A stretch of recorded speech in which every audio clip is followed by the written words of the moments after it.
महाराज के नाम पर ताली नहीं बजा देवे इतना अपना मन से बजेंगे एक बार कहीं दोनों हाथ उठा दियो तो मिथिला के धाम के नाम पर कहीं हमरो से दोनों हाथ उठा दियो और ताली बजे तो आवाज चाहिए कि वह नगर के वासी हम पावन मिथिला धाम वह नगर के वासी हम पावन मिथिला धाम जी धरती पर सिया बहिन अपावन जग सीना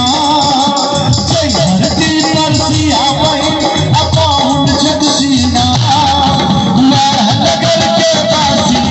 हम पावन मिथिला धाम वह नगर के वासी हम पावन मिथिला धाम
कतो तब जा सके छथिन